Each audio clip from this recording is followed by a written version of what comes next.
Hello, and welcome to Geeks Assembled. And today we are discussing a 1951 movie which actually won the Golden Globe in 1952. This is the original, The Day the Earth Stood Still. Now classed as a cult classic. We'll go around the cast, see what their opening thoughts are on this movie. So let's go to Kevin, because I think this might be the first time he's seen the original. So what's your opening thoughts on this movie, Kevin? Well, when I first saw the trailer of this, I was like, I don't know what to think about this, but it looked cool. I knew it from the 2008 remake. I saw some scenes of that on television. I still couldn't make a clue of what I saw. But when I saw the original, I was like, all right, Klaatu, played by Michael Rennie. And Helen by Patricia Neal. So yeah, the beginning is that whole spaceship, in black and white, and it was just like watching Doctor Who, because it was also in black and white back in the day. It was fast paced. Not that I expected that to be fast paced. I thought it was to be a slow burner, like those movies are. But it was rather quick. Before I know it, the movie was over. I like the character of Klaatu very much. They gave him more of a personality than in the old shit fest of 2008. And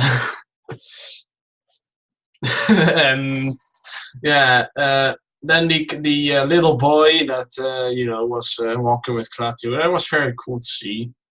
And then Klaatu gets some diamonds, and then he's like, "Ooh, for $2 you can get my diamonds." I was like, well, that's easy.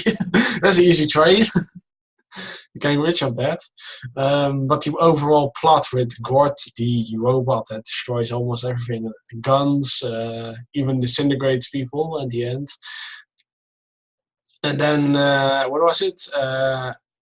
It was something with Klaatu, and then then Nectar or something like that. To stop the robot and get her into the spaceship. But yeah, you have to see it for yourself, because I'm not going to spoil the whole movie. That's my opening thoughts. Thanks for that, Kevin. We'll move on to Germany. Beef Dad, let's hear what you have to say. Well, this film came out 3 years after I was born. I remember seeing it more than once on telly. Michael Rennie as Klaatu, what brilliantly controlled performance he gives. Patricia Neal, she was a wonderful, wonderful actress and died far too early, sadly. But Sam Jaffe playing Dr. Barnhart was brilliant. He was brilliant. He was always really good at playing eccentric scientists, and he was brilliant in this. But the little boy, Billy Gray, playing Bobby Benson, what a magic little piece of acting from that kid. The whole thing about this is that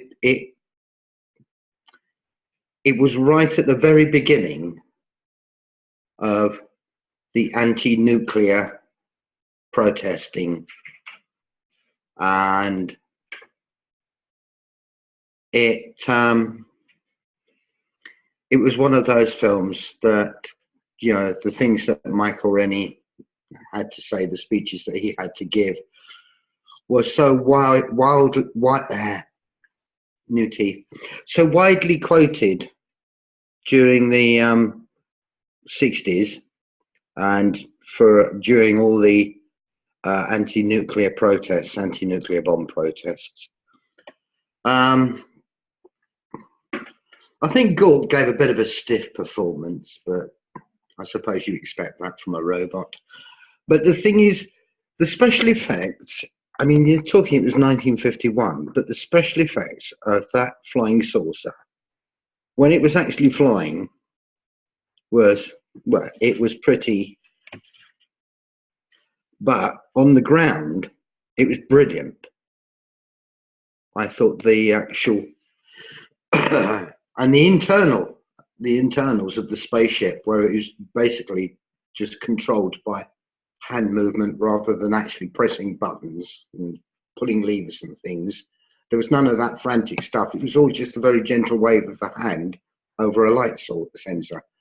That to me said, yeah, now this is technology of the future. And of course, now you have got that happening. You just wave your hand over a light sensor and all the lights in the house will come on, or the television will come on. And so it's yeah, a little bit of futuristic cinema magic. Thanks for that, Beef Dad. Your opinion's always welcome in this group. Let's move on to. Let's go to Brian. Let's see what he thought of this. And I have to point out before Brian says it, it's a black and white movie.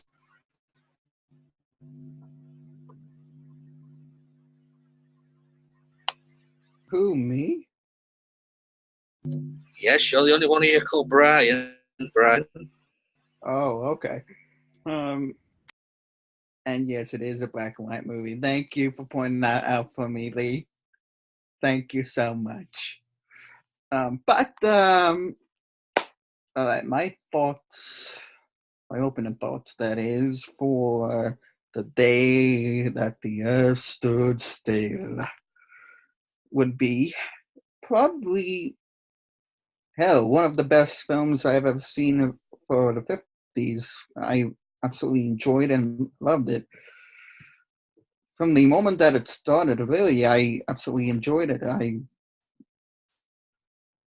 just, yeah, one of the best films. I absolutely loved it. The characters were absolutely great in it. Easy to follow and relate to, and the story part itself is just absolutely amazing, and mostly understandable, and just mostly easy to relate to in that circumstance if it were ever to happen.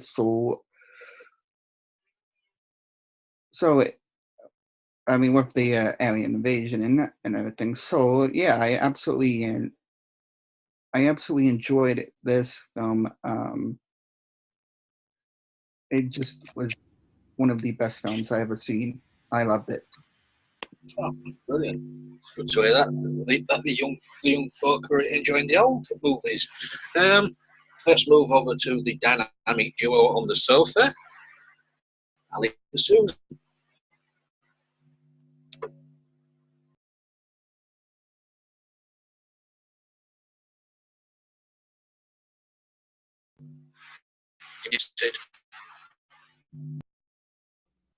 My parents are both film buffs and science fiction buffs.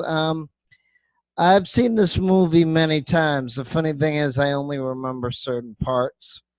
Um, it is in black and white. It is 1951. I think it helped inspire The Outer Limits and The Twilight Zone, a lot of imitators that came before and after it. Unfortunately, I only like certain parts of the movie. And of course, they had to put in more of the quote unquote Cold War thinking and the quote unquote everyman thinking.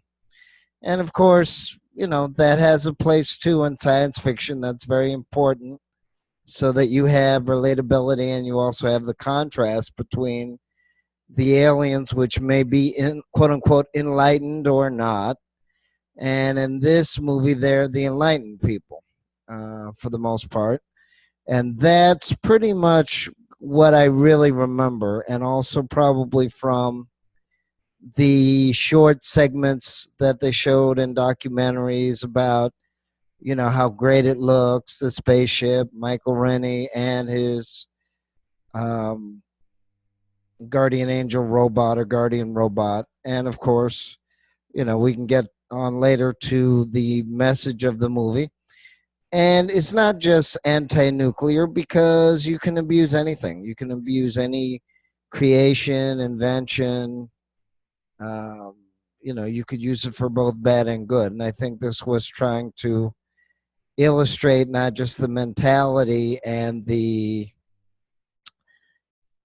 prejudices, in a sense, prejudging that people have, but also the fact of, you know, depending on how you view things and depending on whether you have wisdom or not, you may or may not react depending on what you're challenged with, or depending on if you're the sort of person that wants to have a worldview that, and hopefully people do, especially in this day and age, that just because somebody's different from them does not equate, you know, alien or bad or nasty or to be violent. But we can get on further into that. Go ahead, Susan. Thanks, honey. I really I enjoy this one a lot. I've seen it a bunch of times. I like the special effects. I like the character of the girl's boyfriend, who is put basically as a foil to Klaatu, and I thought that you know that uh, that counterpoint was fun, and I love the robot. I love that eye beam that comes out. I thought that was really creative. Um, uh, since most people assume that guns come out of arms and hands and things like that. I mean, as like a rule, but this is an eye that turns into a gun, kind of like Superman has and Supergirl has. It's like that. Anyway, it's super fun and in that respect. And there's a sense of dread over that the alien has over humanity, that humanity is like oblivious to their own dread, to what they're doing. You know, they are going along kind of merrily, not thinking about it, and their doom is at hand, and the alien uh Klaatu knows about it, and he feels the dread, and so that's really interesting. So he chooses one of the youngsters uh to inform his decision about the planet, basically. Someone who hasn't been already sort of distracted and, you know, disillusioned or whatever from good. Anyway, pretty fun to watch it again. And that's what I've got to say. Brilliant. For me, it was a pleasure to watch again. I agree with what Kevin says. You sit down, watch it, and it flies by. It doesn't really drag, because there's not much action in the beginning of the movie anyway. It's talking, you know, Klaatu and all that with the young kid, the way he gets himself into the community. I mean, this is brilliant movie, because movies of that day was, you know, alien invasions. It was all little green men. This is not. The alien is human form. He can get into the, you know, move in society, move about freely. It's just a brilliant idea. It's very. I think this must have influenced a particular Twilight Zone episode, The Monsters are Due on Maple Street, where they're all thinking about the aliens are landing, and all the communities are panicking and losing it and all like that. But it turns out, it's just human beings fighting against themselves, which they did. The villain of the piece in this one was the humans. Wonderfully done. Michael Rennie, brilliant performance. It's not often you see his movies or his TV appearances nowadays, but it's nice to see him again. It just shows you what sort of screen presence he did have back in the day. So yeah, I enjoyed watching this. It gives you something to think about, because the way it ended, it gave them an option. Have our help, or we'll leave you to it, and we'll come and destroy you.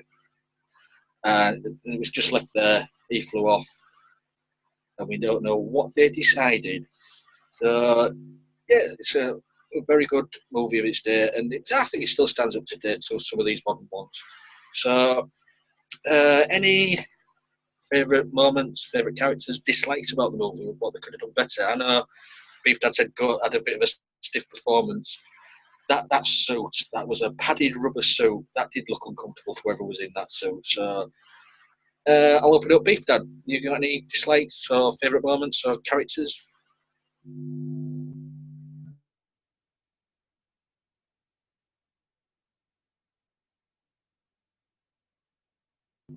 You're muted. I got no real dislikes. I loved the bit where the kid followed Michael Rennie to the saucer and saw him go in. The expression on his face was brilliant. The kid was. He was a really good actor. He went on to win all sorts of awards. What else? Yes, the point where Michael Rennie got shot the second time and killed, and he'd given the instructions to Patricia Neal. Patricia Neal had to go to the robot and give the robot instructions in Klaatu's language, and that was pretty extraordinary, especially when when Gort goes to the prison cell that they're holding the body in, and basically dissolves the wall. Not massive explosions.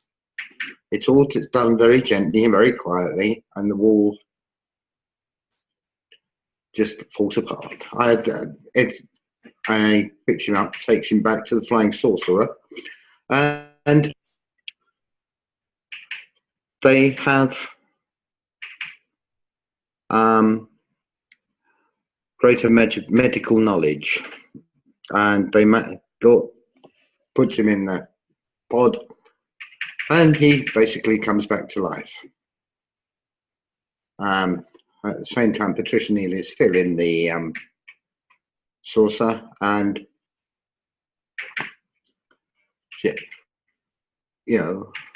how long will you be okay for? He doesn't know, but obviously long enough to get his message across. And that is, yes, as I said, the performances in this are so controlled. People don't go over the top. Nobody goes over the top in it, and that is good acting. That is good acting. That's not, wow, look at me. It's, I'm this character, and I'll play this character the way it should be played. And very little in the way of booms, splats, and crashes. It's all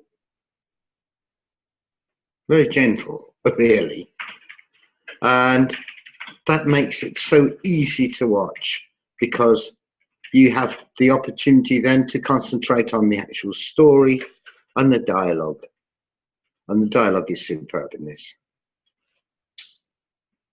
So that's me.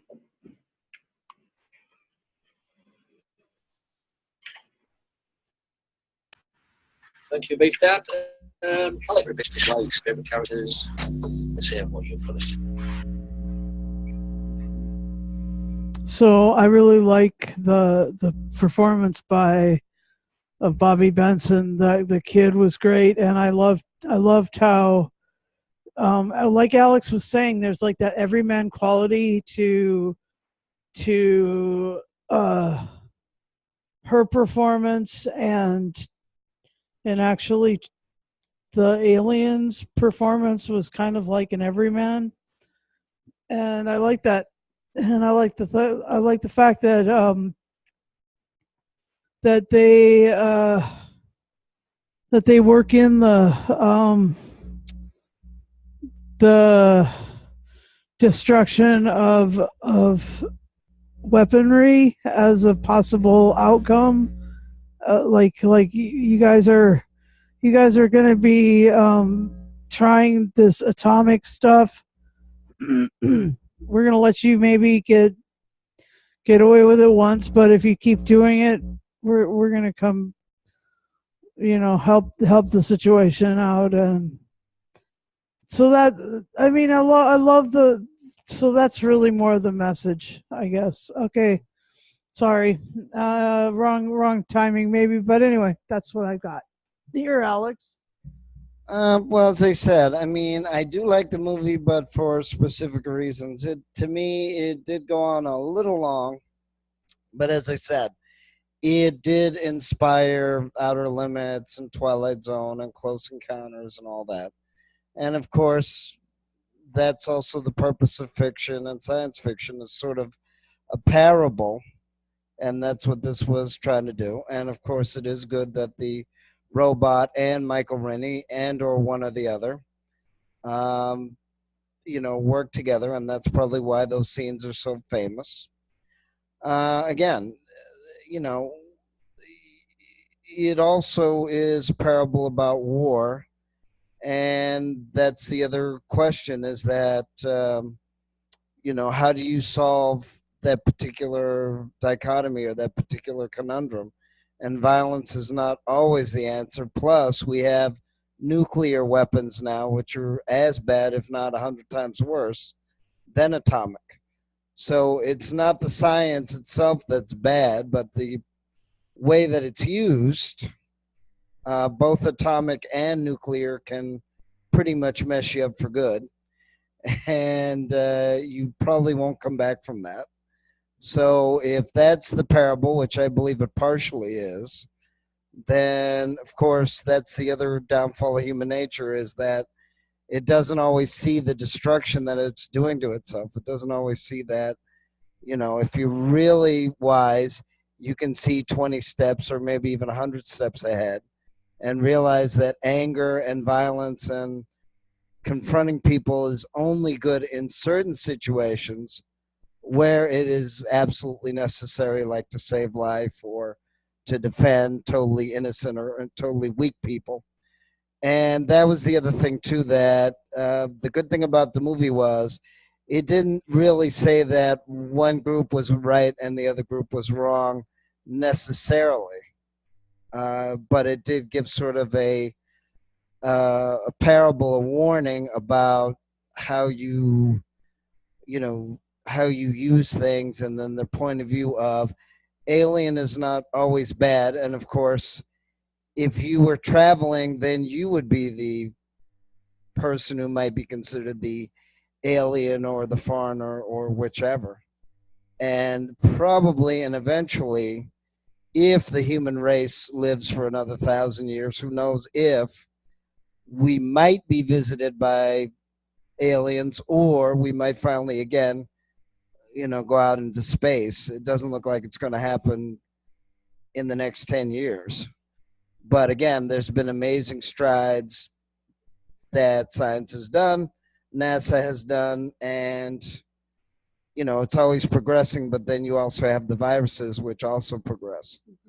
So, it depends on how you look at it. And like I said, it is fictional, but it's also using somewhat realistic questions or somewhat realistic dichotomies or a situation which possibly could occur, and it may or may not.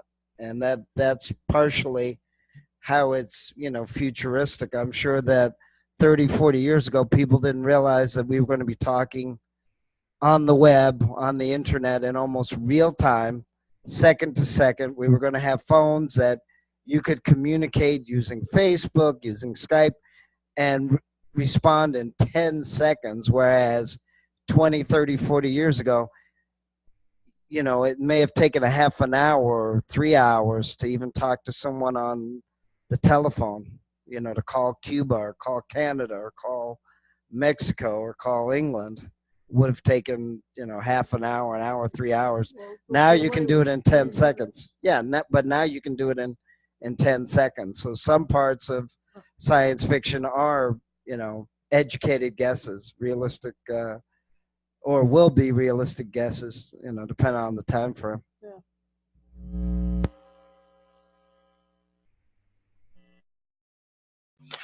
Thanks for that, Alex. Some wise words there.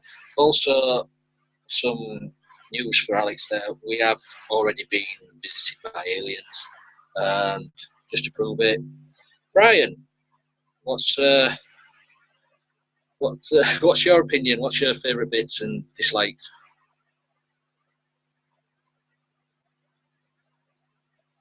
Well, let's see. I wouldn't say I have any dislikes. I mean, I actually really love this movie. I think it's, like I said again, like I said before, I think it's like one of the best movies within the 50s, and I loved it. I absolutely enjoyed it, as I said before. So, so there's no really any dislikes that I could think of. I mean, I enjoyed the entire movie. So it's just a good movie. You sat down and watched. You enjoyed it. You'll watch it again at some point in the future. yeah, absolutely. Good to hear that. I like it when people sit down and rewatch movies. Well, we'll move on to Kevin then. If you didn't have no dislikes, we'll move to Kevin. Kevin, there's a real. What do you have to say? Oh, well, I liked everything that I saw on screen, even no dislikes. Oh, the army were just son of a... Yeah. They were just completely pussies. Yeah, just...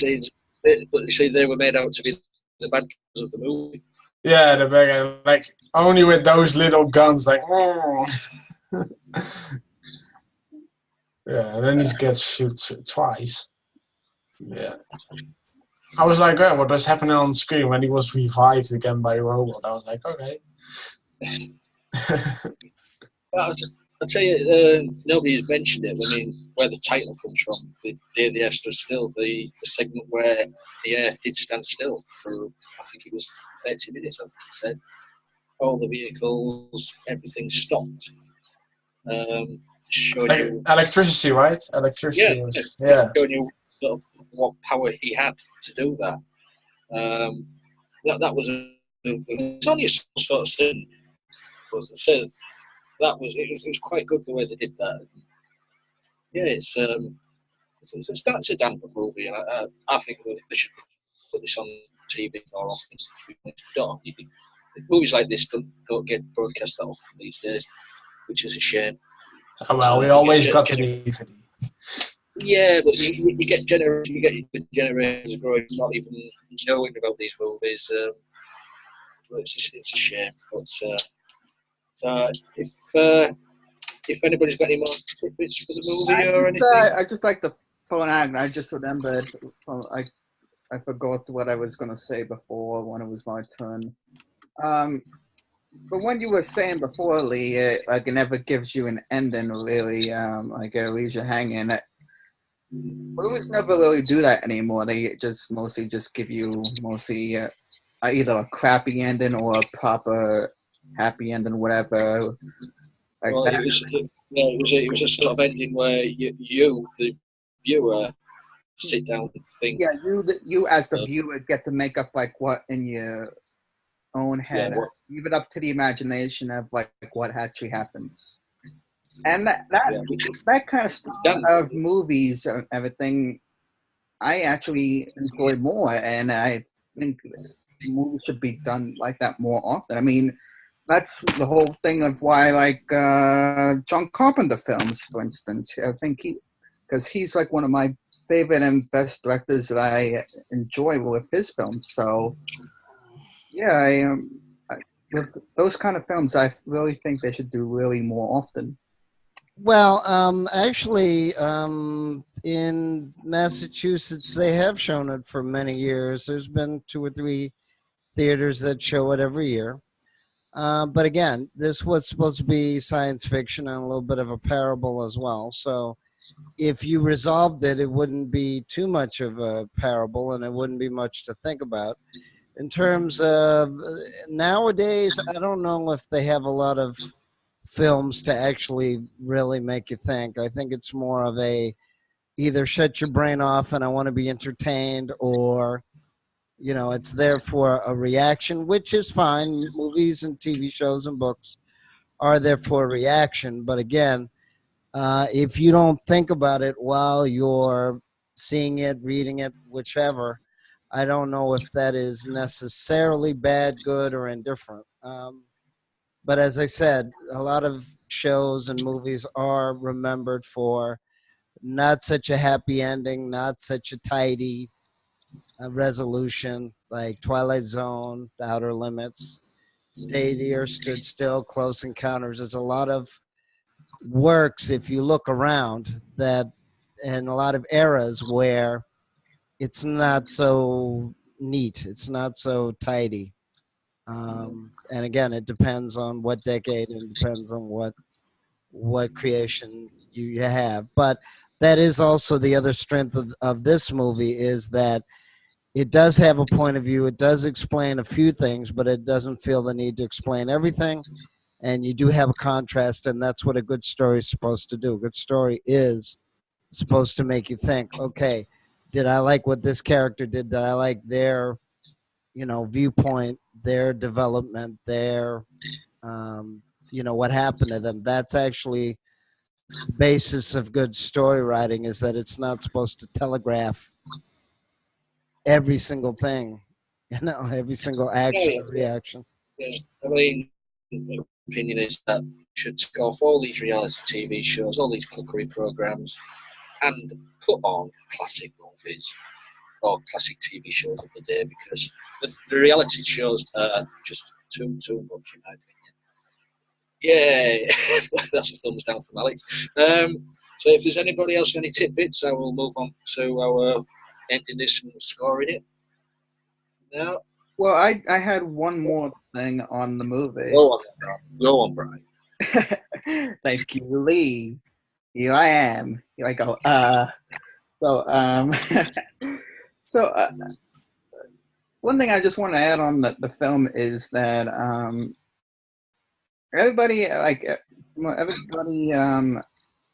or whether it be the from like an alien standpoint viewing, or the humans within, whether like to be a TV show or a movie. When I could gather from this, everybody has their own taken opinions about it. Like everybody's trying to do the right thing of what they are sent out to do, and yeah. Because they think, because from whoever's character within a film or a TV show of like this specific plot point of like whatever would be going on, like they're trying to think they're doing the right thing. So exactly, the army thought they were doing. Yeah, the army thought they were doing the right thing. The Patricia Neal's boyfriend thought he was doing the right thing, but all they was doing was reacting in sort of fright of the unknown. Yeah, and that mostly happens with the unknown, like with these type of films or whatever. I mean, like people react out of fear. Yeah, that's true. So wise words from Brian that you getting more involved with the cast. Well, while we're you then, shall we ask for your final thought and score then, Brian? Absolutely. Come on then. All right. I guess my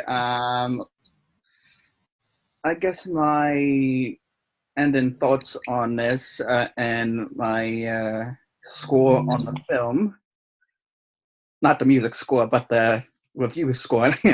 Anyway, my score for this film would have to be a 10, Lee, a 10 out of 10.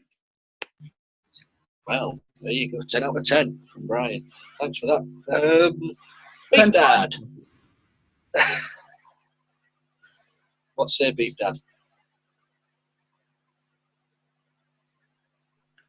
Yeah, one of the best performances in this film was Patricia Neal. She was brilliant. I never tire of watching that lady. I mean, she went on to win the Academy Award and the BAFTA for Best Actress in HUD. And then she went on to win another BAFTA, I think, with the next but one film that she did. Superb actress. Sadly, no longer with us. She died she was 84 when she died in 2010. Yeah, but as I say, she's an actress I can never tire of watching because she was always so controlled. The same with Michael Rennie. Always a very, very controlled performance, and I really love that. Especially when you compare it with the manic stuff that you get these days. Yeah, so for me, I got to concur with Brian. It's a 10. Another 10, right then. Kevin. Yes, we'll take you away from your phone. Kevin. Pay attention, boy. I will. I enjoyed this a lot. Probably going to buy it on a format to show it to my mother. She probably remember it. Yeah, I'm going to give this a 10 out of 10. Well, that's 3 10s up to now, and this is where it could go downhill.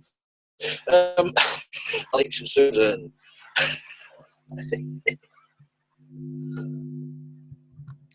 Well, it's not going to go downhill yet. I will concur.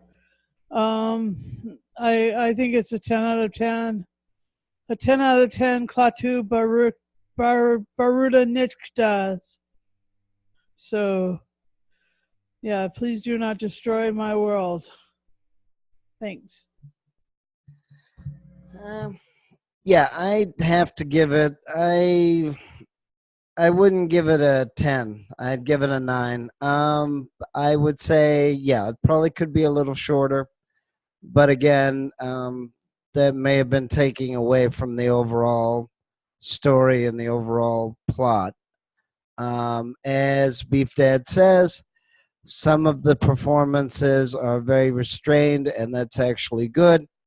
And then it's also good for the contrast because then when they get mad, it means something. It's not all being wild and being obnoxious and being angry all the time. That's no good. You want to see a contrast, you want to see development. So, in terms of the story and the parable thereof, it's actually more than a 10. But again, you have to remember, right, but you have to remember too that, again, we're looking at it from somewhat modernized, what is it, 50, 60 years difference. And I don't remember seeing any reviews as of, the first decade that this came out. And it probably would be different decade to decade. Thanks for that, Alex. Yeah, it's a damn good movie. Michael Rennie, yeah, brilliant performance. And you guys out there, check his performance as Sandman in the old Adam West Batman TV series. Yes, he was in that one, playing the Sandman villain. But yeah, What? his performance. Yes, he played the Sandman in the 1960s Batman. Fascinating. There's for some of you to look up, Brian. So yeah, I'm going to give it a 10. So on that note, I will just say thanks for you lot for joining us. Thanks for watching. Leave a comment below. Give us a like, dislike, whatever you want to do. We're on Twitter. We're on Tumblr. We've got our own public Facebook group. Please come and join us. Everybody's welcome. So until next time, be seeing you. Bye.